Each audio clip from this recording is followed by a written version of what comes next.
कि दंगों में कभी भी किसी एक पक्ष की जीत नहीं होती। दुनिया भर में दंगे कहीं भी हों, इसमें मरती हमेशा इंसानियत ही है। माटी के माँ माटी मिलगी पवन पवन के माँ। माटी के माँ माटी मिलगी पवन पवन के माँ। किसकी रे रुखाली माली, किसकी रे रुखाली माली, कौन फूल चमन के माँ। माटी के माँ माटी मिलगी पवन पवन के माँ। किसकी रे रुखाली माली, कौन फूल चमन के माँ।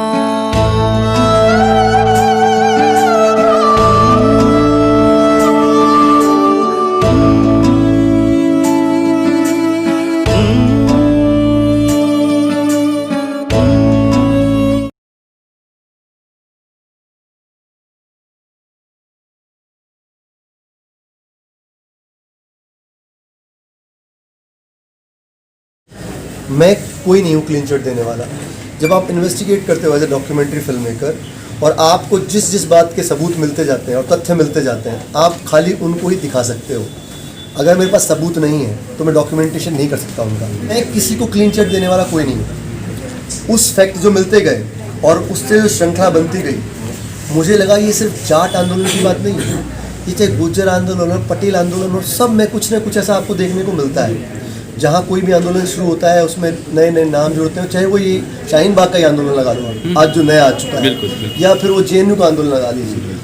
हर एक की एक पूरी की पूरी तह रहती है जो हमें कभी पता नहीं चलती। मैंने तो सिर्फ एक की तह खोजने की कोशिश की और उसमें मेरे 2 साल निकल गए।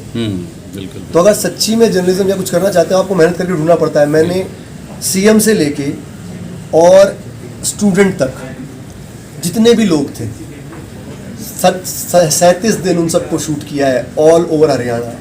पुलिस ऑफिसर से लेके लॉयर से लेके जो इन्वेस्टिगेट टीम कर रही है उनसे लेके, क्योंकि ऑफिशियली नहीं ला सकता मैं उनको, लेकिन मैं जान सकता हूँ कि भाई मैं डॉक्यूमेंट्री बना रहा हूँ, ठीक है कि नहीं। इसीलिए वो पेपर भी, कोर्ट के पेपर भी यूज़ किए हैं, लॉयर्स को यूज़ किया है। तो जो चीज़ें निकलती गई और जिनके तथ्य मिलते गए मैंने सामने रख दी।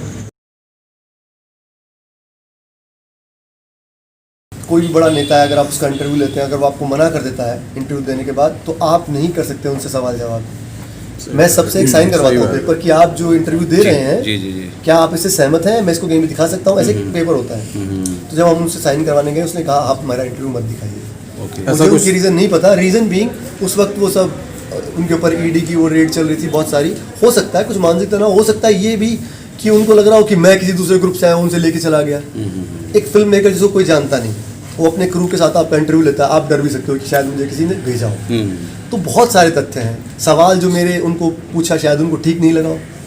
सो मैं इसीलिए मैंने सिर्फ इतना ही बताया। मेरे पास है फुटेज और as a documentary film maker आपके पास राइट होता दिखाने का, लेकिन मैंने नहीं दिखाया बिकॉज मैं उस आदमी की कदर करता हूँ। अगर उसने बोल दिया नहीं दिखाना है तो मैं नहीं दिखा सकता। सर, इस देश में आए दिन दंगे होते रहते हैं और हर दंगे के बाद लोग कहते हैं कि आपस में मिलकर रहना चाहिए, सब लोग मिलकर, फिर भी दंगे क्यों हो जाते हैं? सो वही जानने की कोशिश मेरी भी थी कि बचपन से मैं देखता हूँ दंगे हो जाते हैं हर जगह कहीं पे भी, और हम सिर्फ मुँह दर्शक रहते हैं, या हमारा कोई भाई भतीजा गया होता है और हम दुखी होते हैं। तो मुझे लगा कि कम से कम एक ऐसी जगह है जो हरियाणा, जिसको मैं जानता हूँ, जिसकी मैं रिसर्च कर सकता हूँ, जो मेरे सिस्टम में आती है। तो मैंने फाइंड आउट करने की कोशिश की वो, और जब मैंने फाइंड आउट करने की कोशिश की तो मुझे पता लगा कि दंगे होने में बहुत अलग अलग तत्व इन्वॉल्व हो जाते हैं, असामाजिक, सामाजिक, पॉलिटिकल, नॉन पॉलिटिकल। पर सोसाइटी क्यों गिर जाती है? सोसाइटी क्यों एक दूसरे की दुकान जाने लग जाती है? सोसाइटी क्यों एक दूसरे को मारने लग जाती है? सर, जो लोग 20 साल से एक साथ रहते हैं वो उनको लूट लेते हैं, क्यों? ऐसी नफरत कहाँ से आ जाती है? तो इस पे वही जो उसने कहा भी है, क्यों नहीं ये नहीं होना चाहिए कि हम एक दूसरे के प्रति भेदभाव करने लग जाएं, नफरत फैलाएं। वही आइडिया है कि डॉक्यूमेंट्री देख के लोग एटलीस्ट जाने कि एक्चुअली में क्या हुआ है, और आई होप फ्यूचर में इसको देख के लोग समझें कि यार मैं क्यों जाऊँ किसी का घर जाने के लिए, गलत है। तो यही एक